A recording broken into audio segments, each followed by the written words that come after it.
Hey, this is Dan here from Rune Silk, and I'm joined by one other, and that's none other than Damo for show, and this is the Beardmail podcast. So sit back, listen, and enjoy.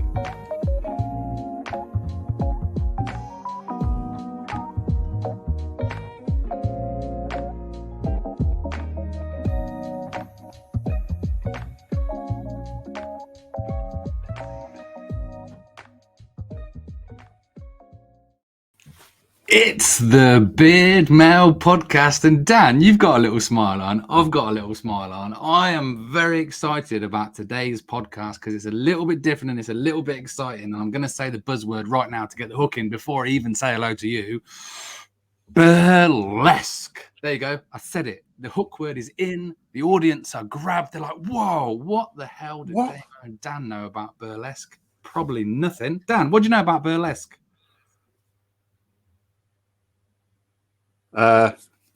Dancing and stuff, and don't really know much about burlesque, so that's why we thought we'd do a podcast all about it, because we're professionals and we know all about this kind of stuff. So if we don't know about it, we're going to get to know about it, and hopefully you'll learn about it because we're learning about it right now.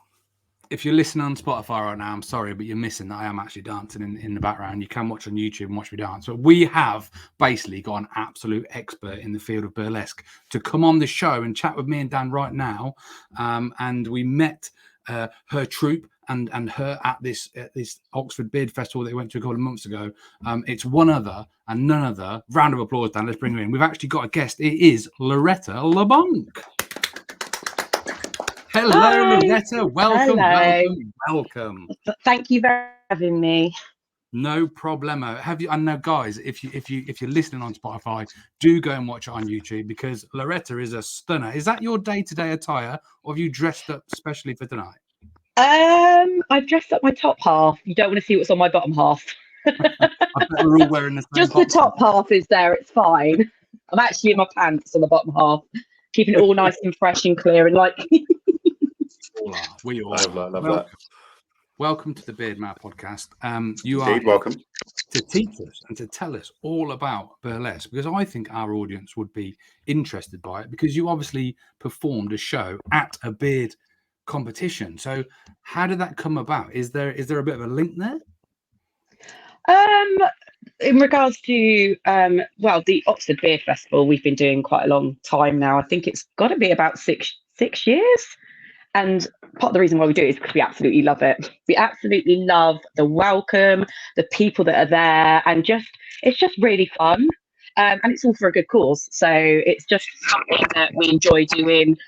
And we do like to bring our drag kings in for the beard festival, as it is obviously beard related, which we did last time. So if anyone doesn't know what a drag king is, it's basically a lady that dresses up as a male With a beard.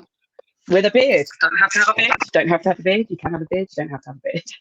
There were some beards there. It was confusing. There was some beards. It was exciting and interesting. Yeah, I'm always confused. As in happily confused. I'm always like, So Dan's actually been very busy in the background, beavering away, coming up with some questions for you, Loretta. And I was just going to freestyle it, but Dan's done a lot of prep for this one. So Dan, I'm going to hand it over to you, mate. What can you ask Loretta? And Loretta, just imagine that your audience that are listening right now know nothing. Okay. So you teach us like with 2-year-olds. Go for it, Dan. No pressure. Thanks for that, Damo. I've done all this hard work. I've got about 7 questions on a sheet here. The first question, I guess, is a bit of a 3-parter, and what I don't want to do is obviously just ask questions and then get some answers. So I've got 3 questions that I will ask, and then obviously you can then tailor them to how you want to then tell us your story. The first part is what made you want to do burlesque. The second is how did you get into it, and then the third is what did that journey look like? Okay, so I used to go to London a lot. I don't know whether you know Madame Jojo's in Soho. Have you ever heard? So it's like a little, very sort of speakeasy, smoky. Sorry, I've lost my earpiece. 2 seconds. Where's my earpiece? Dan's from Cambridge and I'm from Oxfordshire, so I'm we back. very rarely go Excuse to me. London. We very rarely go to London. We went there once. Hold it in my ear, okay. Right, sorry about that. So anyway, I used to go to Madame Jojo's, and I used to follow a troupe called the Folly Mixtures. How I can't actually remember how I got to know about burlesque. I think, do you know what it was? I got invited to a burlesque confidence class in Madame Jojo's before watching the Folly Mixtures.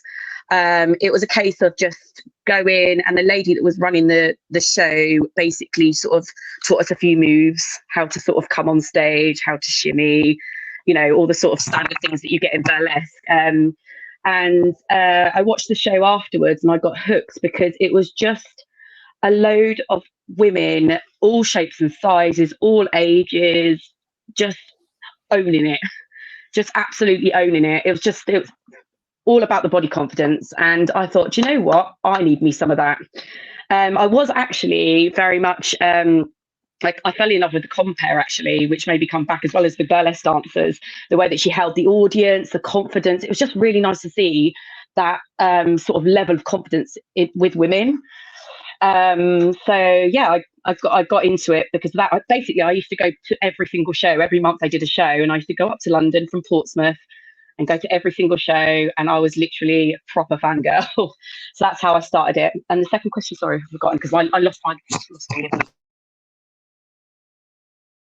You're a Portsmouth gal. Well, something crazy just happened then, Dan. We just had a massive. We did. We just flipped. We flipped. I'm up here now. Dan, you've I'm on top. I like it on top. I'm not going to lie. That's my favourite position. So. The narcissist inside me is like, give me the attention down the bottom here. It's about me. It's not about me at all. Get back on top. Get up there.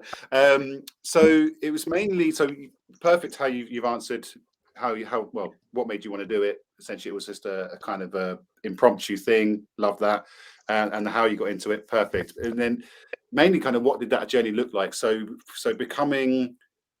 finding out that you loved it, loved the scene, loved the vibe, loved everything about it, to then doing it yourself, doing your first show. What did that sort of look like? So I was having a bit of a mental health lull, if I'm honest. And I'm very much someone that just is very much on a whim. I'll just decide to do something. I'll just do it. And I've been putting it off. I'd always wanted to get into it, but I put it off for a really long time. I went to go see shows, which I actually think was a good thing in the long run, because I got to know what burlesque was about. I went to different shows. I went to the show in London, so I got to sort of experience different styles of burlesque. So it was almost like I didn't realize it, but it was my research. And I saw a casting for a newcomer. It was actually called Infinities, and it was a newcomer burlesque competition. So I just entered. I put an act together. It was actually, strangely enough, a drag act. And I put an act together and just went to the and did it. So it was. I kind of didn't think about it, and I just did it. So, sorry, my earpiece fell out again. Let's get back in. So, have you always been interested in the arts? Have you always performed? Did you do drama, dance? Or you were singing any music, kind of that sort of thing? I did performing arts at college, but then didn't do anything other than be very loud for years, and didn't really have a creative outlet and a sort of outlet anywhere. So this was the first time. And also I literally started burlesque. So I'm 40 now. So I started burlesque in my early 30s. So I started, in my early 30s when I felt a lot more that I could. So I think my 20s, I don't know how you feel about when you're in your 20s. I wasn't so sure about myself. I didn't have that I feel like I started at the right time. In my 30s was definitely the right time to start. And that was when I felt like I had the confidence to step into it.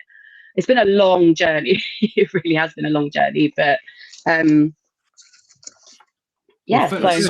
and foremost, you don't look 40, and I didn't realise you were 40.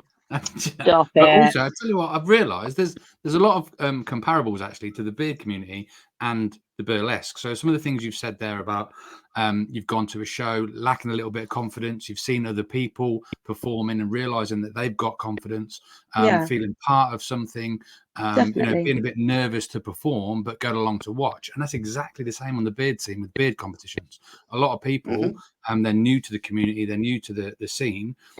They sort of, oh no, I don't want to go on stage. I know it's very different because you have to do a lot more in burlesque. Obviously with the beard, you just got to stand there and say hello.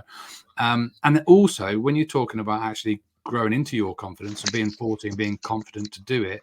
And what was really interesting for me, you mentioned about the comparing, and how you loved how the compare that you watched had the attention of the audience. Now, when I saw you compare at the Oxford, you were phenomenal. And it's such a very interesting dynamic as well between the crowd and what you're doing as well. Because I mean, how would you define burlesque? Because it's not stripping, it's not just dancing, it's very much its own thing. What is it, to explain to someone who's never seen it? I mean, it's so hard to define because there's so many different types of it. So I particularly love, I love all sorts of burlesque, but I particularly love comedy, because that's actually where it came from. It was mockery, it was satire. The word burlesque actually means to take the mickey out of. So it was always something that I was more interested in. Whereas like there's also classic burlesque, which is very much feathers and looking very, very sexy. And it's all about the striptease. But we also have things like fetish burlesque, drag queens, drag kings. It's just hugely broad.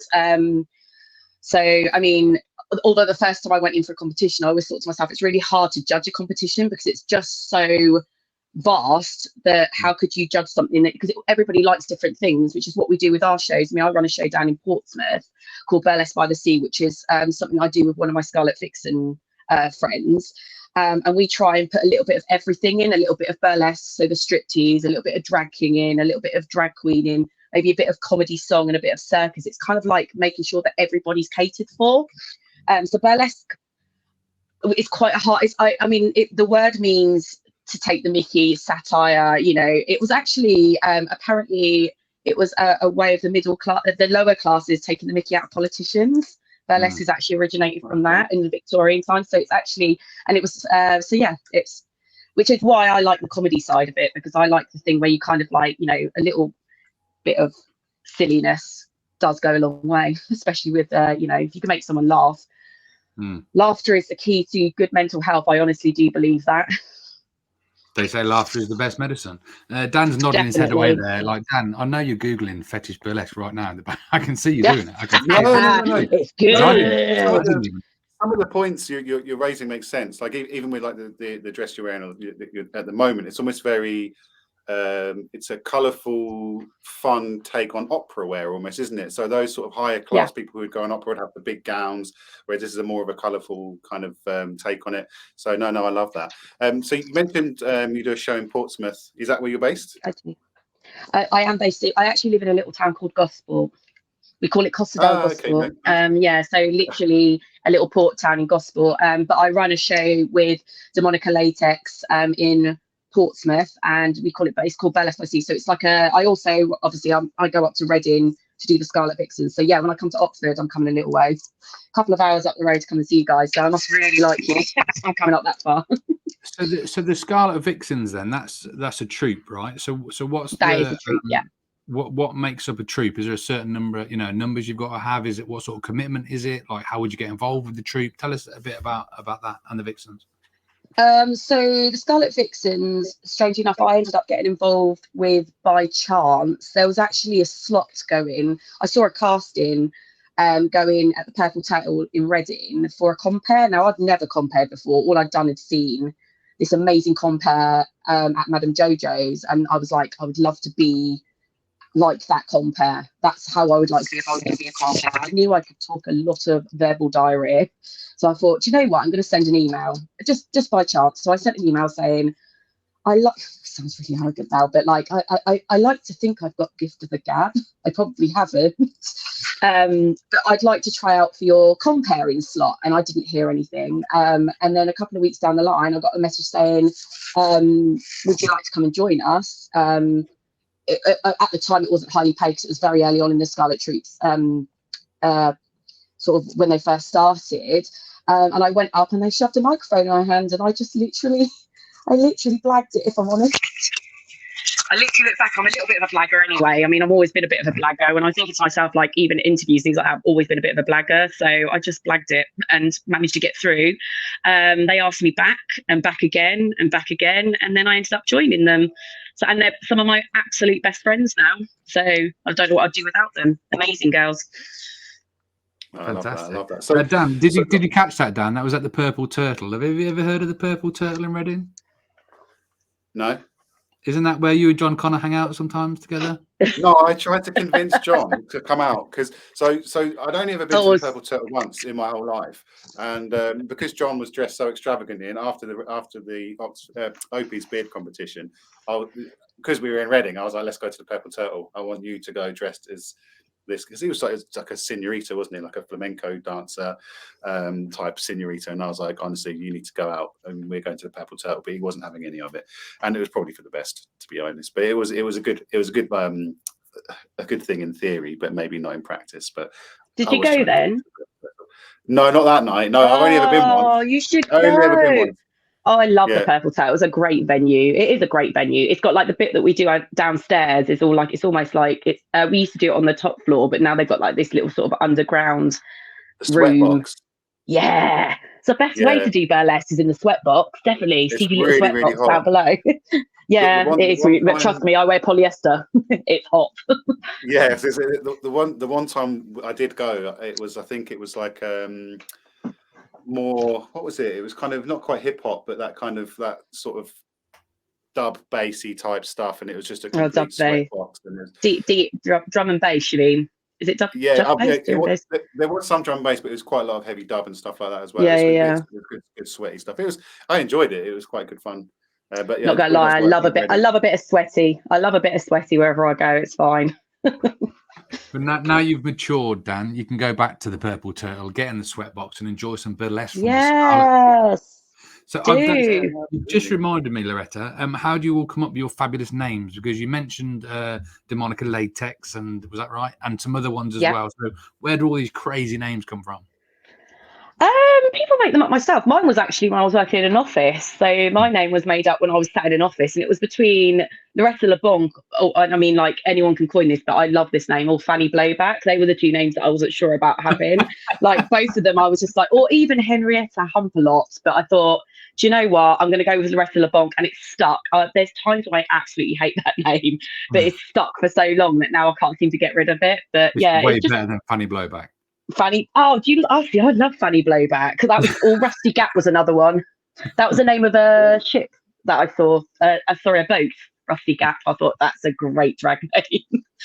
I think a lot of people just make them up themselves. It's kind of like your personality. You kind of look, and then they kind of match what they think would go with their personality. So if you're maybe quite sweet, you might have something like fluffy, like the word fluffy in it, or things. It's kind of like trying to match sort of what you're trying to portray. Definitely.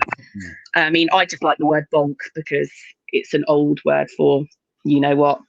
Tell us, Loretta. We don't know. Well, you don't know what the word bonk means. No, what does it mean? Tell us, please. Oh no, you can't be that young. He's looking at me like, yes, I do. It basically means shag. Oh.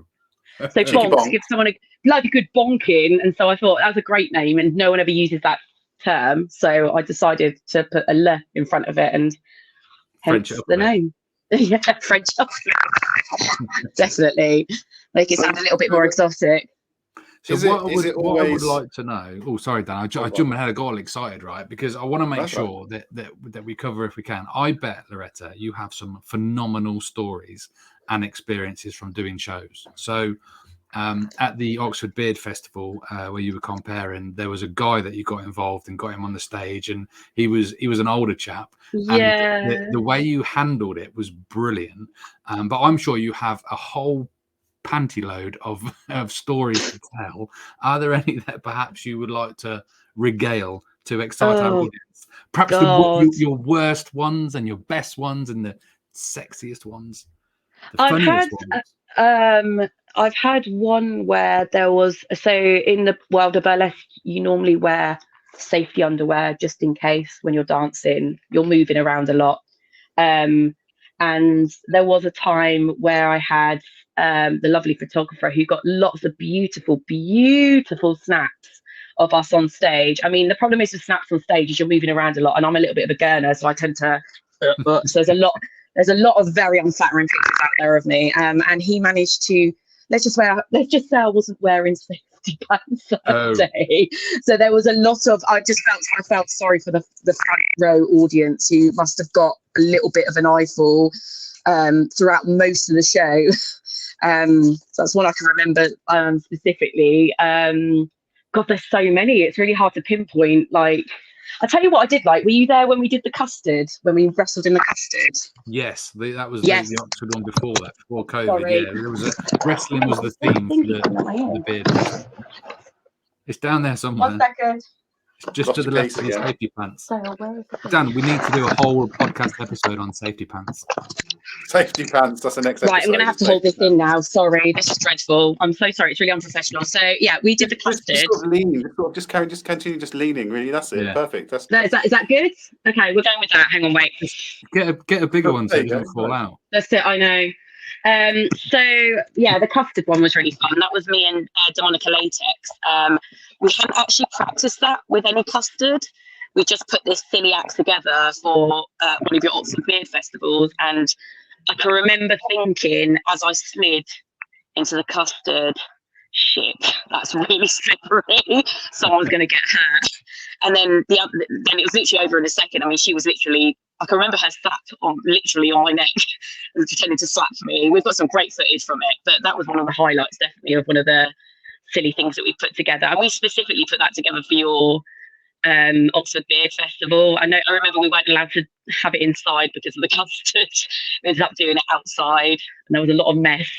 And then we got hosed down by one of your lovely, lovely, lovely friends at the festival out of his van because we were disgusting. But yeah, I mean, like, who gets to say that they can slide around in custard wrestling their friend for a living? You know, it's not bad, is it really?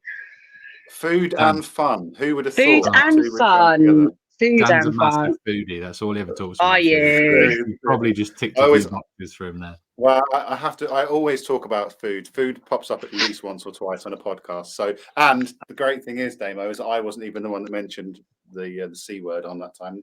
You're Custard. right. That wasn't me. I didn't talk about food. So thank you for doing that, because otherwise, are you a custard fan? Food again. Is the question. So I used to. Do you know what? I haven't had it for a very long time, but I used to eat bowls of it, just flat out bowls of it. But I've actually got quite a funny story about custard. Does it involve two ladies wrestling in it? Yeah, does it? Yeah, that's the question. Does it involve two ladies wrestling in it? Okay. No, but it resulted in me feeling really bad. I went to an all-you-can-eat takeaway. Got to bring in food now quickly. Won't be long. And what I used to do is get the apple pie and custard, and then you get the chocolate from the chocolate fountain and drizzle it over. Mm-hmm. And an older guy said to me, "Oh, that looks really nice."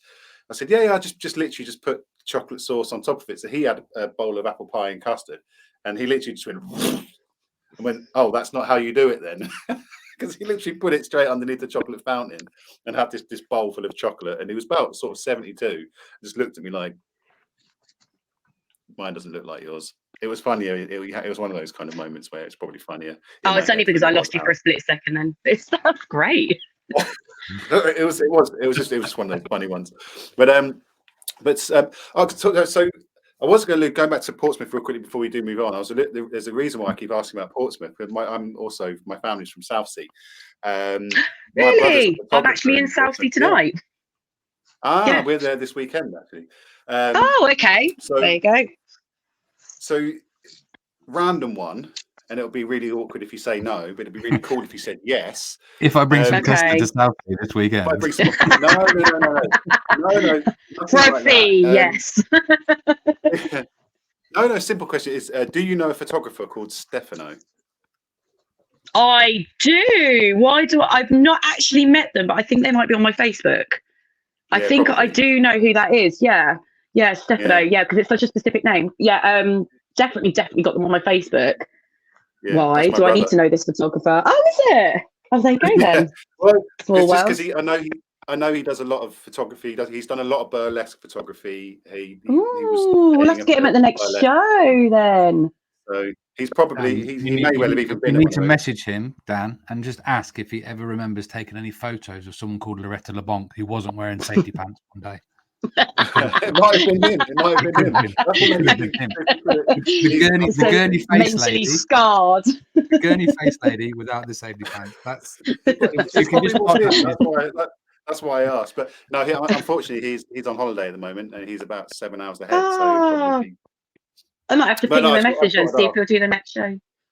He's definitely. I'll I have was to- going to say, if you're a burlesque dancer, and he probably is on your Facebook because most of his friends on Facebook are people, burlesque dancers that he shoots. Yeah. He's done a lot of venues and stuff. But anyway, that's out of the way now. Okay, cool. No, Nice. good. That's good. Get him a little bit of work. Definitely, he can come and take photos if he's good at live photography. It's a really hard thing to do is get good shots with live photography, because we do, like I said, contort our bodies, and trying to get a good shot is always interesting. I've seen some interesting shots of myself. So yeah, The only person I know, the only name of a person he's shot that I know of, the name is Candy Bell.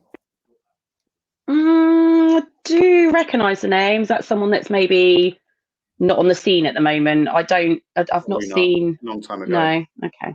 Dan's just mentioned that because he's got the word candy in it. He likes food.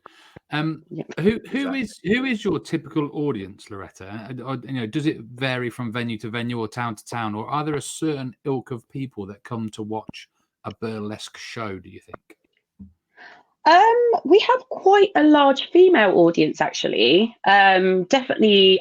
So we've been doing Burlesque by the Sea for like 6 years now, and we have a lot of people that come because obviously we change the lineup every single time to keep it fresh. And it's normally ladies. We tend to have a lot of ladies. We do have gentlemen, but it tends to be a lot of ladies. We have quite a big LGBT community audience, which is lovely. Yeah, it's a variety. Generally, our audiences are just absolutely, honestly, I've been doing this for 7 years and just lovely, just really nice, supportive, because it takes a lot of guts to get up on stage and basically strip, and I think that there's nothing worse, and sometimes audiences can be shy, and I've been there before where there's no cheering. I feed off energy, and if there's no energy there, it can literally just sink me within 2 seconds flat. And so they'll always cheer. I mean, as a compere, I always just say, like, give them a little bit of a cheer, give them a little bit of a shout out, when they come on stage, because it is a huge thing to come on stage and do something like that. I know, because obviously even from the beginning, the first time I ever did it, I was absolutely terrified, and even 7 years on, I'm still absolutely terrified. I get the adrenaline, I get frightened, but as soon as I get on stage, it goes. Even at the Oxford Beer Fest, I was terrified. I get so scared about 10 minutes before. I'm like, oh God, what if they're not very nice? What if they don't want to, cheer? What if they're not up for it? And, So do you have any sort of techniques that you mentally prepare for or physically prepare for? Because I know some singers might kind of do stuff with their mouth, like trying to get their mouth all exercised, or if they're trying to really enunciate words. Do you have like a process that you do before getting on stage? Do you want to know the honest answer? Yeah, I was going to say, do you want to know the honest answer? No, I do have to. I have to psych myself up, but I'm a chatter, so I'm one of those really annoying people backstage. That you have people trying to get in the zone, and there's me like chat, because it's a nervous thing. It's an anxiety thing. I tend to chat more when I'm anxious, so people tend to think, "Oh bloody hell, shut up," and then I go on stage and chat more shit. So, it's. I think mine's more sort of chatting, especially when I'm nervous or I don't know the people backstage. I tend to sort of want to get to know them, and a glass of wine, not a bottle of wine, because otherwise I'll be falling over, but a glass, maybe, possibly. Nice glass. Yeah. So I guess because we've More got stories, Dan. More stories. Get her to say more stories. More stories. Well, so I guess the other thing was aside from the safety pants, what is and the custard and safety bra? What is the strangest experience you've ever had at a show? Oh, strangest. Besides the safety pants and the custard and the beards. I did actually. I know it's not that strange, but it was really threw me. I went to Oxford and I did a show in Oxford. It was the first show we'd done in Oxford, not the Beard Festival. I think it was a Jericho, and it wasn't that the audience weren't up for it. It was just they were probably a little bit more reserved, a little bit shy, and I felt that I was probably a compare, that I was probably just terrifying the living shit out of them as I was climbing over, trying to get some kind of reaction. I was clawing for some kind of reaction. And it was all just really strange because there was just no... I'll tell you what, actually, here's a good one. New Year's Eve, our music didn't work because we did sound check, but it didn't work on the night. And I had to get the whole of the audience to sing Christmas songs whilst the girls stripped. That was probably one of my favourite moments. And we went a good hour where we had me comparing. None of the music works. Every time they put the music on, it was too bassy. It was making loads of noise and it was crackling. So we shut the music down. And I basically had the whole audience singing Rudolph the Red-Nosed Reindeer to the lovely Kitty Pims taking her kit off. Was probably one of the weirdest things I've ever seen. Which was fun, you know. I mean, they loved it. I got loads of compliments for like getting everyone. They have it. It's immersive, darling. It's immersive. It's like theatre. We were like, it's fine. It's immersive. I mean, yeah, we probably should have sound checked a bit better that night, but it happens. Yeah, that's cool. That's cool. You got any more questions? I have got questions, but the kind of questions that I've got now are more geared to, I guess, when we're ready to wrap up. But I don't think we're ready to wrap up yet. So it's more about advice. Yeah, more stories. But I don't have any more questions about stories. So you'll have to ask some questions now because mine are more very much about advice and stuff like that. But we'll come to that bit at the end. This is how professional we are, Loretta. What's happened now? That's all right. Dan's got some stuff in his pocket for ending, and I've the beginning bit. So kind of like, do you want to do the middle bit, Loretta? Do the middle bit for us. What? Well, I mean, I have just spent 3 times where I've dropped the headphone out of my ear every single time and tried to mush it back again. You know, I didn't think it was that professional. But are you wanting me? Would you like me to ask you some questions? I like that. That's a compere and a lead all there. Go on, shoot. There you go. Tell me about your beard care routine, but make it more sick. But make it burlesque. Burlesque, yes. Make it burlesque. Right. Well, I've just got to go and put my safety pants on first. Make it burlesque. Would you like me to introduce you as you come on stage? And you can tell us about your beard routine. Do some comparing for us. In fact, compare. Okay. Well, what's your burlesque? What's your burlesque name then? I have to have a burlesque name. Mine is. Oh God, he's put me on the spot now. Dan, have you got one? Silky Delarune. No, Silky Delarune. You can be Custard Pants. Well, just because I'm Dan from Rune Silk, and that was the first thing that came. Did you say Custard Pants? Custard Pants Dan. That works better. I'll tell you what. Why don't you be Treacle Pants? Treacle. Mr. Treacle Pants. There's no treacle in my pants. Something for champagne and fish. In fact, there we go. You have to come up with a name for us. So flipping it. Additionally, okay. Dan is Dan from Rune Silk. Over to you. You're teaching us. All right. Well, okay. So, Damo, you need to leave the room because I'm going to introduce you in. Oh, okay. Yeah. Checking his safety pants. Check your safety pants. Lovely. Well, that's it. Just keep going to the.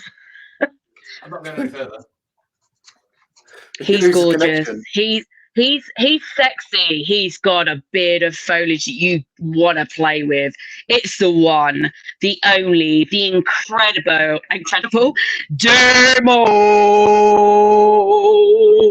See, we didn't even change your name there. We just had to say Demo. I like it. There you go. That's your intro. Elongated me. You've already got Demo for show, so you're almost. So you are. That is your show name, isn't it? Pretty much. That is your show name, but said in a way it's elongated. You've got to make sure that you say it in a long. Demo. Maybe a slightly operatic. Yeah, I like it. That was very good. I feel like you could be in one of our shows. If I get up, I'm going to kick the laptop over, and it's all going to go all nuts. So I can't really. That's all right. Make a bold entrance. You can hide. Well, you could hide like that. Here we go. He likes food. He likes food. He likes food. Let's call him Massive Sausage Dan. Massive Sausage Dan. Okay. You're putting me on the spot here. Okay. He like. I'm looking sexy like this because my hat's falling off, and I'm like, looking like Jack Black. You've been desperate to see him. He's magnificent. He loves a nom on a sausage. Oh yeah.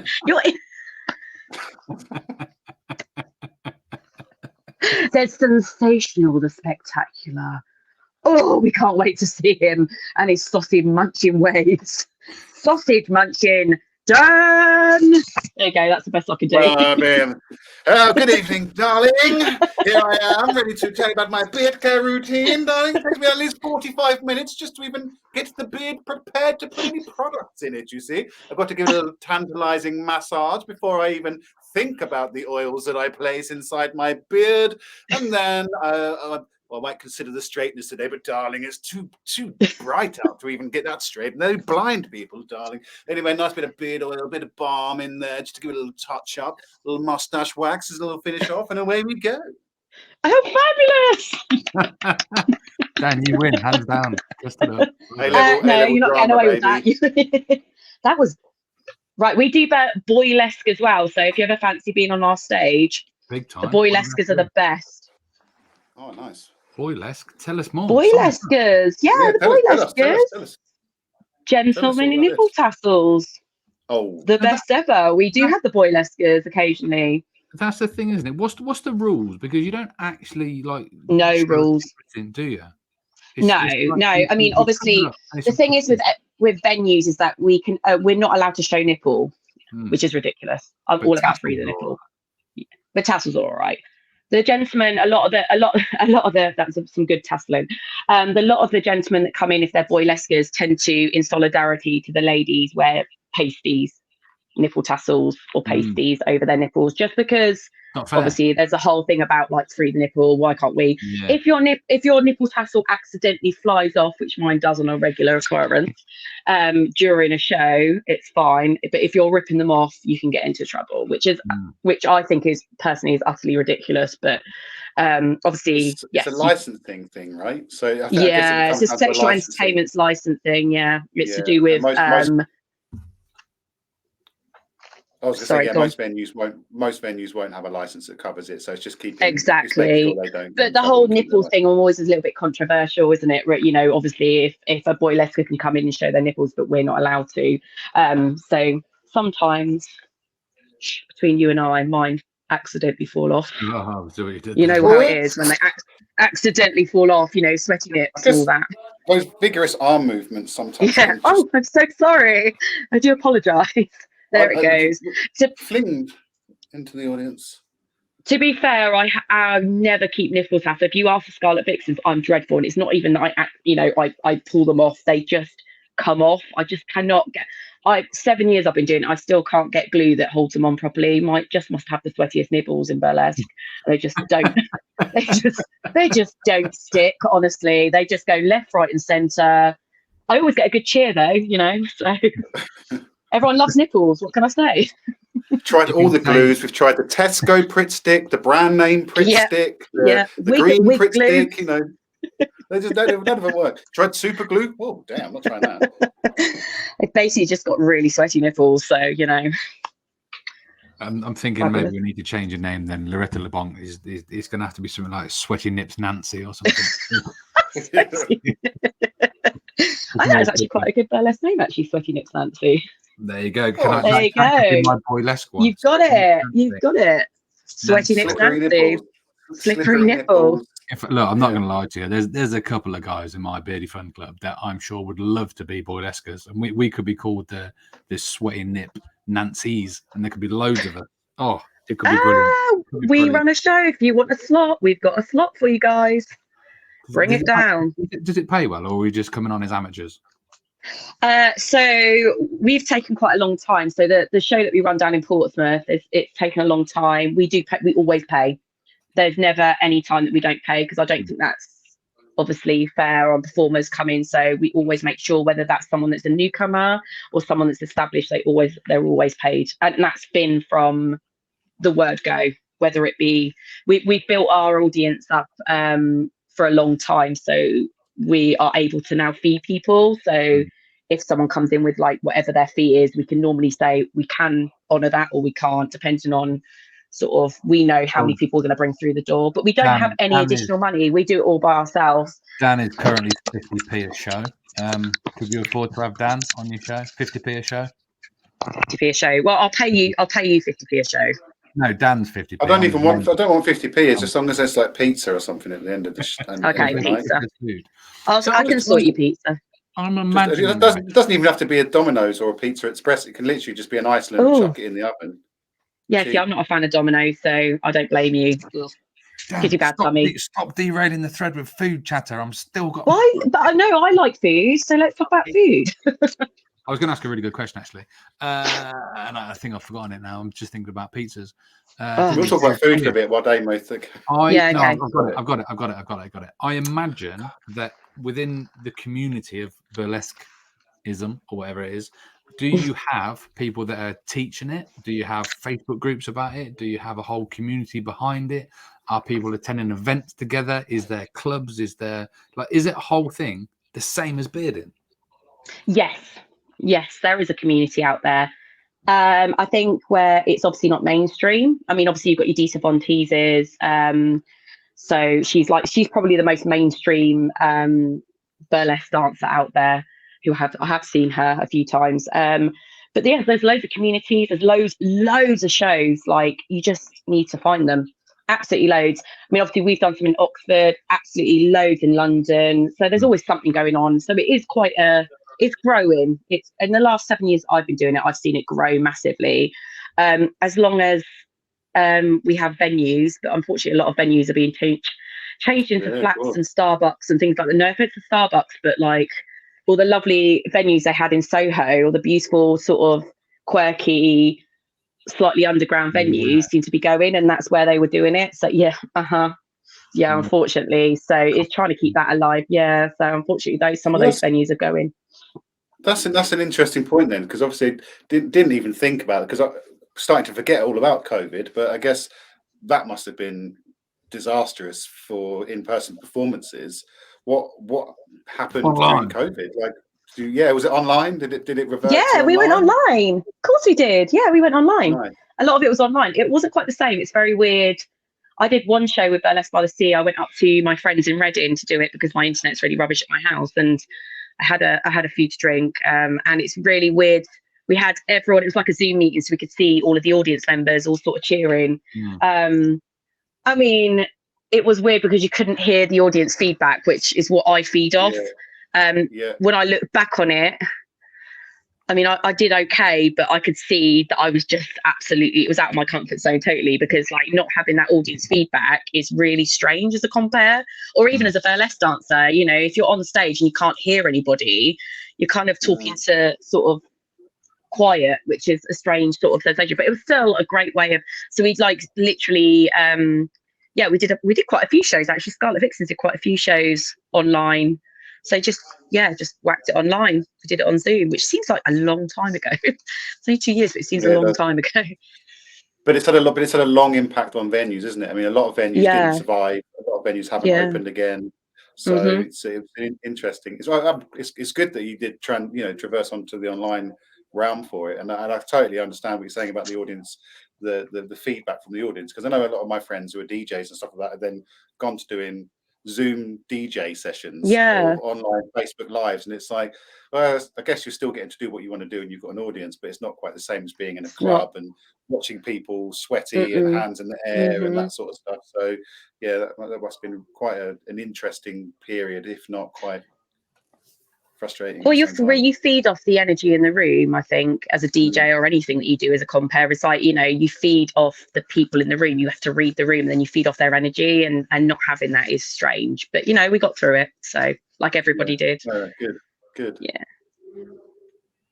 Right, Dan, have you got the ending questions?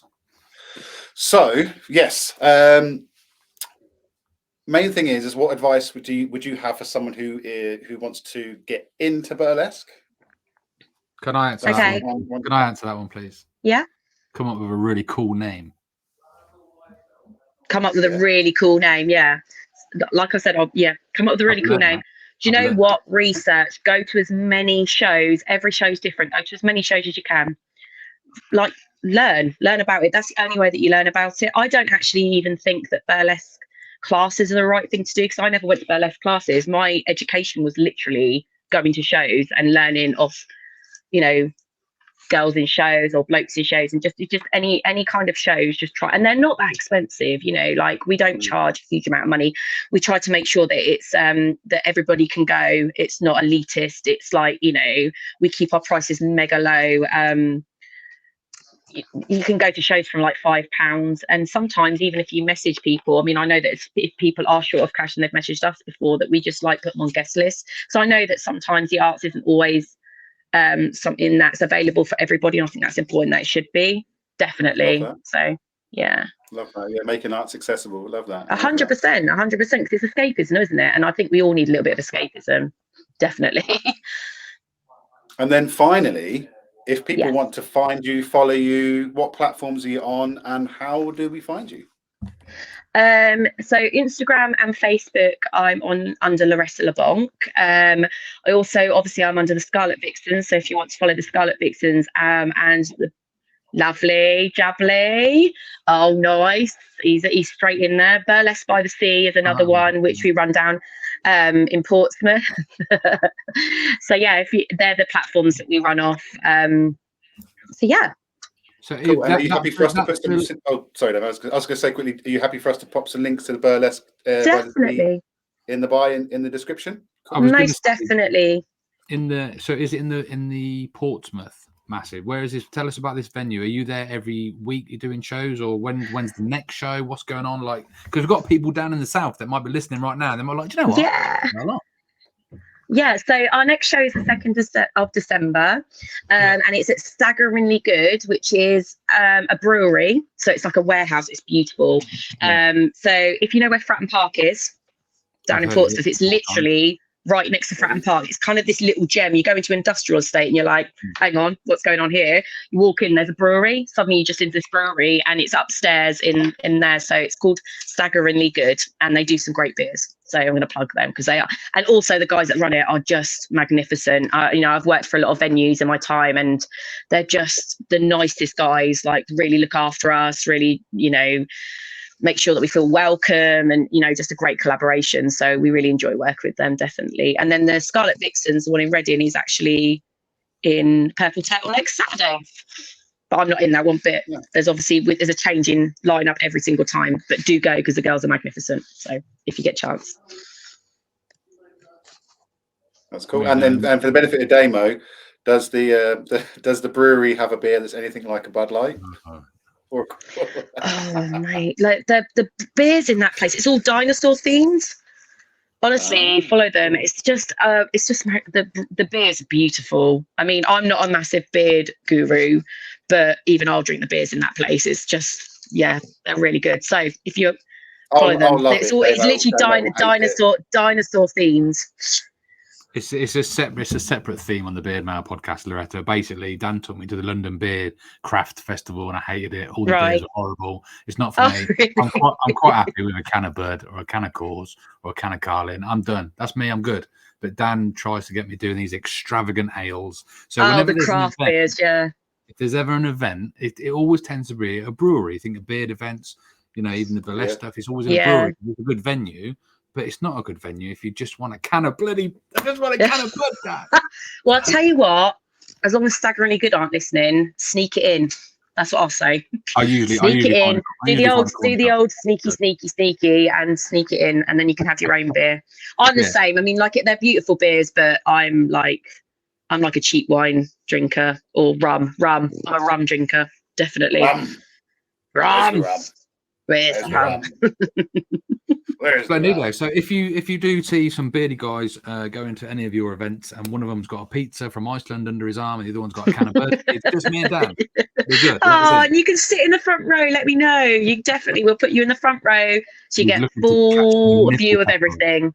Yeah, so you get the full view of my non-safety pants, which you lucky guys. Me and Dan will be wearing 2 pairs of safety pants. Right, bloody marvelous. Well, one hell of a show. We've done 48 minutes and 52 seconds. Blimey. Thank you very much for coming on. Thank you so much. Thank you so much for inviting me. It's been really lovely.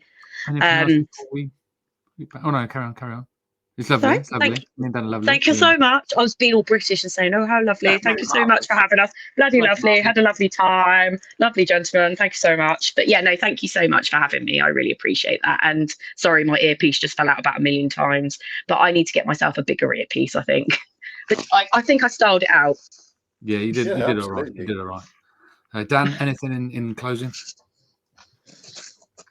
No, I think it's been great. Really enjoyed it. I've learned some new stuff. Definitely need to go and check out Safety Pants. We're definitely going to talk about Safety Pants in another episode. That's a whole new episode. And it's been really enjoyable.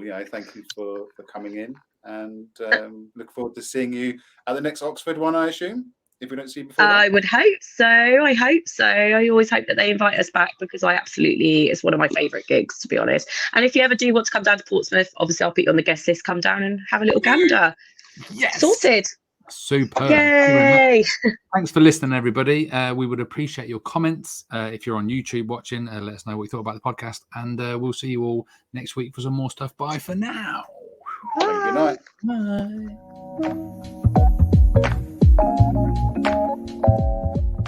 Thanks for listening or watching the Beardmail podcast. We have new episodes dropping at 07:30 a.m. every Wednesday in UK time. So we thank you very much for watching. Check us out on www.beardmail.co.uk for everything that's new and happening soon. Thanks for listening, guys.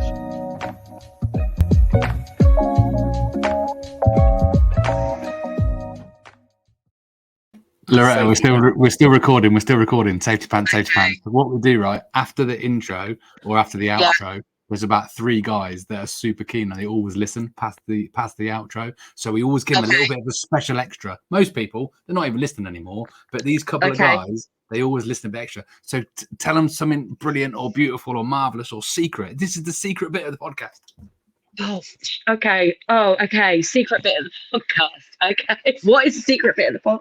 I mean, would you like me to shimmy? What would you like me to do? I can shimmy. I mean, my earpiece will 100% fall out if I shimmy. Okay, let me take the earpiece out. I'm taking it out. This is for you, John Paul. I need you to sing. Da da da da da